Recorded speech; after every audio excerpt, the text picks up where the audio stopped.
Stock অবজারভারের পক্ষ থেকে সবাইকে শুভেচ্ছা জানাই। বন্ধুরা, আজ আমরা বর্তমান সময়ের মার্কেট লিডিং কিছু স্টক নিয়ে আলোচনা করব।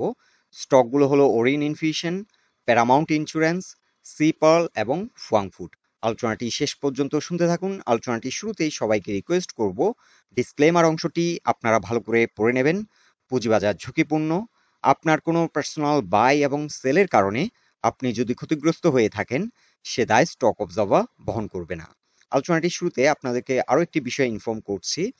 যারা যারা হোয়াটসঅ্যাপে আমাদের গ্রুপ সার্ভিসটি নিতে ইন্টারেস্টেড, আমাদের সাথে এই নাম্বারে যোগাযোগ করতে পারেন। এই নাম্বারে হোয়াটসঅ্যাপ রয়েছে, আপনারা চাইলে হোয়াটসঅ্যাপের মাধ্যমে যোগাযোগ করতে পারেন। আর এটি সম্পূর্ণ একটি পেইড গ্রুপ সার্ভিস। যারা ইন্টারেস্টেড তারাই শুধুমাত্র আমাদের সাথে যোগাযোগ করবেন। হোয়াটসঅ্যাপে আমাদের গ্রুপটির নাম হলো স্মার্ট ট্রেড। গতকালকে আমরা একটি স্টক থেকে প্রফিট টেক করেছি, সিবিও। এই স্টকটি আমরা এই মাসের শুরুর দিকেই বাই সিগন্যাল দিয়েছিলাম 167 প্লাসে। যদি একটু বেশি সময় নিয়েছে, আমরা গতকালকে এটা থেকে প্রফিট টেক করে নিয়েছি। নিউ এন্ট্রি দেওয়ার জন্য আমরা সিগন্যাল দিয়েছিলাম ওরিয়ন ইনফিউশন আমরা বাই সিগন্যাল দিয়েছিলাম 335 প্লাসে। এছাড়া আমরা আজকে একটি স্টক থেকে প্রফিট টেক করেছি কিছুটা, আইটিসি। এটা আমাদের বাই সিগন্যাল ছিল 37 এবং 38 রেঞ্জে। সো আমাদের অক্টোবরের গ্রুপটি এখানে শেষ হয়ে যাবে। আমরা নতুন করে আরো একটি গ্রুপ শুরু করেছি নভেম্বর মাসের জন্য। আমাদের নভেম্বর মাসের গ্রুপটি অলরেডি চালু হয়ে গেছে এবং এখানে কিছু মেম্বার্স অলরেডি জয়েন করে গেছেন। সো গতকালকে যারা জয়েন করেছিলেন, আমরা নিউ এন্ট্রি নেওয়ার জন্য সিগন্যাল দিয়েছিলাম এআইএল 74 থেকে 75 প্রাইস পয়েন্টে। আমরা এটি এন্ট্রি সিগন্যাল দিয়েছিলাম এবং আমরা ওরিয়ন ইনফিউশনও কিন্তু এখানে বাই সিগন্যাল দিয়েছিলাম। আর একটি স্টক আমরা বাই সিগন্যাল দিয়েছি মিড রেঞ্জের জন্য। আমরা বলেছিলাম একটি স্টক হোল্ড করার জন্য। সো যারা যারা আমাদের নভেম্বর মাসে আমাদের এই গ্রুপ সার্ভিসটি নিতে ইন্টারেস্টেড, আমাদের সাথে এখনই যোগাযোগ করুন। এখন আমরা ফিরে যাচ্ছি আমাদের মূল আলোচনায়। শুরুতে আমরা ডে চার্টে দেখে নিচ্ছি ওরিয়ন ইনফিউশন লিমিটেড এই স্টকটির অবস্থান। এই স্টকটি আমরা দেখতে পাচ্ছি যে এটি 50, 20 এবং 200 এক্সপোনেনশিয়াল মুভিং অ্যাভারেজের উপর অবস্থান করছে, যার কারণে এই স্টকটিতে কিছুটা প্রাইস অ্যাকশন আমরা লক্ষ্য করছি এবং ভলিউম ডে চার্টে আমরা লক্ষ্য করছি লাস্ট 2 ডেজ ভালো একটা ভলিউম নিয়ে কিন্তু এখান থেকে ভালো একটা প্রাইস অ্যাকশন আমরা দেখতে পাচ্ছি। কিন্তু আজকে এই স্টকটি 374 পয়েন্ট থেকে কিছুটা রিজেকশন হয়ে গেল। এখানে একটা সেল প্রেশার এই জোনটিতে অবস্থান করছে, বিশেষ করে 375 থেকে 385 এই জোনটি ভালো একটা সেল প্রেশার আছে এই জোনটিতে। এখন আমরা উইকলি চার্টে যদি আর একটু ক্লোজলি দেখি, এখানে 375.3 এই জোনটিতে আমরা দেখতে পাচ্ছি এই প্রাইস পয়েন্টে।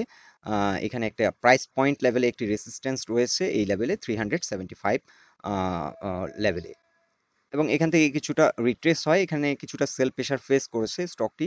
সো এই স্টকটির ক্ষেত্রে আমাদেরকে লক্ষ্য রাখতে হবে 375 থেকে 385 এই জোনটি কিছুটা চ্যালেঞ্জিং, কারণ এই জোনে আমরা দেখতে পাচ্ছি অনেক সময় ভালো একটা ভলিউম এখান থেকে কিন্তু বারবার রিজেক্ট হয়েছে, যার কারণে এখানে অনেকটা সেল প্রেশার এই জোনটিতে আছে। সো পরপর এখান থেকে 3 টাইমস রিজেক্ট হয়েছে। এখন এটি হয়তো ফোর্থ একটি অ্যাটেম্প্ট নেবে এই জোনটিকে ব্রেকআউট করার জন্য। সো এখন দেখার বিষয় 375 থেকে 385 এই জোনে এই স্টকটি কেমন প্রাইস অ্যাকশন হয় এবং কেমন বিহেভ করে। বর্তমানে ভলিউম বৃদ্ধি পাচ্ছে, সো ভলিউমের সাথে যদি এই ড্রাইভটি দেয় এবং এখানে যদি একটা অ্যাটেম্প্ট নেই, সাকসেসফুল হওয়ার সম্ভাবনা আছে, কারণ এটি লং টাইম ধরে এই জোনটিতে কনসলিডেট হচ্ছে এবং একটা লং ফেজের পর যদি একটি ব্রেকআউট দেয় তাহলে কিন্তু স্টকটি একটা এগ্রেসিভ প্রাইস অ্যাকশন হতে পারে এবং সেক্ষেত্রে 500 পর্যন্ত এই জোনটি পর্যন্ত এটি হিট করতে পারে। এটি বিশেষ করে 480 থেকে 480 থেকে 500 পর্যন্ত প্রাইস অ্যাকশন হতে পারে।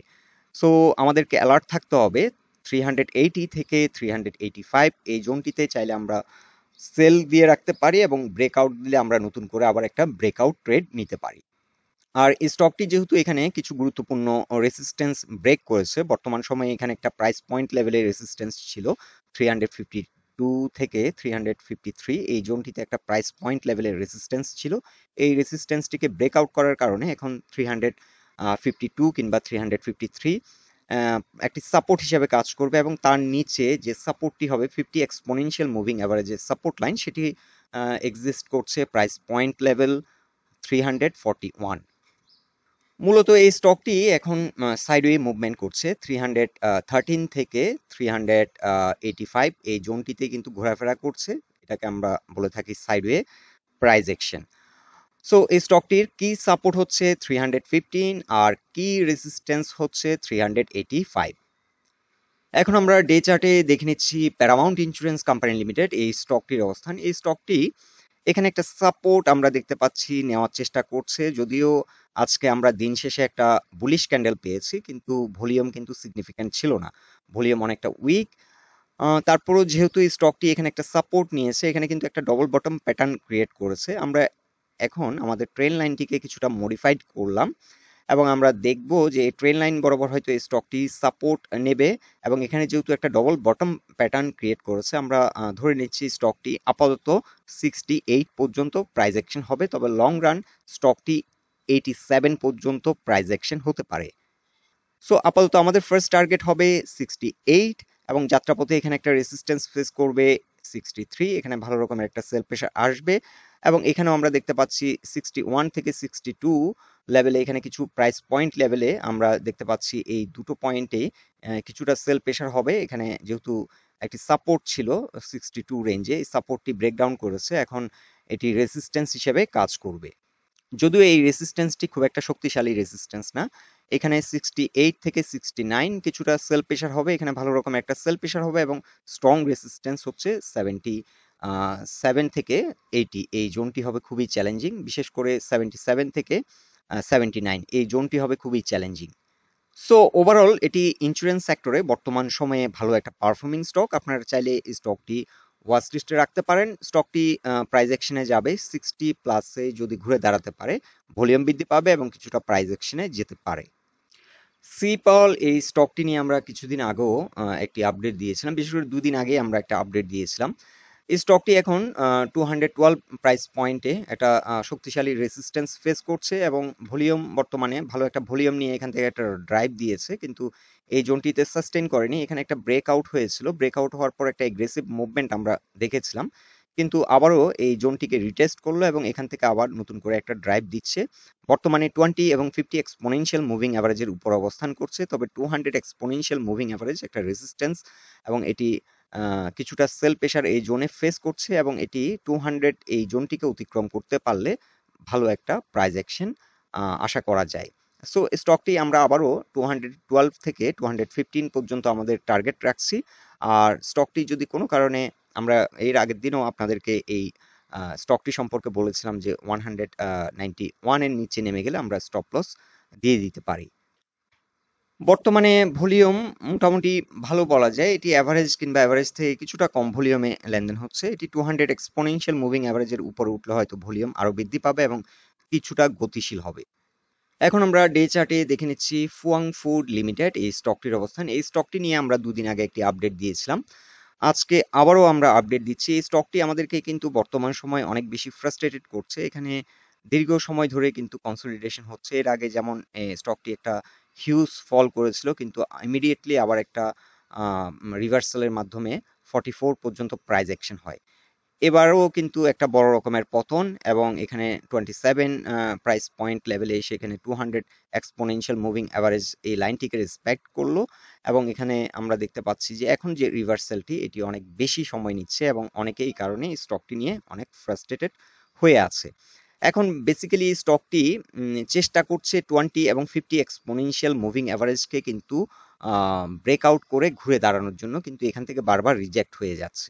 সো স্টকটি ভালোভাবে 32 টোয়েন্টি 32.2 32 টাকা 20 পয়সার উপরে যদি ঘুরে দাঁড়াতে পারে, তাহলে স্টকটি আগের মতো একটা প্রাইস অ্যাকশন আমরা আশা করতে পারি। সো এখন ভলিউম মোটামুটি আজকেও আমরা দেখতে পাচ্ছি অ্যাভারেজ ভলিউম থেকে কিছুটা বেশি ভলিউম নিয়ে এগোচ্ছে। সো ভলিউম খারাপ হচ্ছে না, কিন্তু স্টকটি যে হিসেবে আমরা পারফরমেন্স আশা করছিলাম সে হিসেবে পারফরমেন্স করছে না। সো বন্ধুরা, আপনারা যারা এই স্টকটিতে আছেন আপনারা চাইলে একটু ধৈর্য ধরতে পারেন, কারণ বর্তমান মার্কেট কিন্তু অনেক বেশি ইরেশনাল আচরণ করছে। গুটি কয়েক স্টকেই কিন্তু প্রাইস অ্যাকশন হচ্ছে, অন এন অ্যাভারেজ বিভিন্ন স্টকগুলোতে প্রাইস অ্যাকশন হতে অনেক বেশি টাইম নিচ্ছে। সো স্টকটির আমাদের টার্গেট হচ্ছে 37 আপাতত আমাদের সেল টার্গেট। এই জোনটিতে 37 থেকে 38 এই জোনটিতে এসে ভালো রকমের একটা সেল প্রেসার ফেস করবে। তবে যাত্রাপথে আমরা বলেছিলাম যে 34.5 এই জোনটি চ্যালেঞ্জিং, কারণ কিছুদিন আগে এই জোন থেকে এটি রিজেক্ট হয়েছিল। এখানে একটা সেল প্রেসার এই স্টকটি ফেস করছে, কারণ এখানে একটা স্ট্রাকচার ছিল, এই স্ট্রাকচারটি একটা সাপোর্ট লাইন হিসেবে কাজ করছিল 34, কিন্তু এই সাপোর্ট লাইনটি ব্রেকডাউন করার কারণে এখন এটি রেসিস্ট্যান্স হিসেবে কাজ করছে। সো মূলত 37 এই টার্গেটটি অ্যাচিভ করার ক্ষেত্রে 34.5 এই প্রাইস পয়েন্টের রেসিস্ট্যান্সটি একটি গুরুত্বপূর্ণ রেসিস্ট্যান্স, এবং এটি ব্রেক করলে এই স্টকটি আগের মতো একটা প্রাইস অ্যাকশন করবে এবং একটা ভালো পারফরমেন্সের মাধ্যমে এটি হয়তো 38 থেকে 40 আবার হিট করবে। আর এই স্টকটির ক্ষেত্রে এখন সাপোর্ট হচ্ছে 31 এবং 30 রেঞ্জেও কিন্তু এটা ভালো রকমের একটা সাপোর্ট আছে। সো বন্ধুরা, এই 4টি স্টক নিয়ে এটাই ছিল আমাদের অবজারভেশন। আলোচনাটি যদি আপনাদের ভালো লেগে থাকে অবশ্যই পোস্টটিকে লাইক দিন, আর আমাদের সাথে থাকার জন্য আপনাদের অসংখ্য ধন্যবাদ।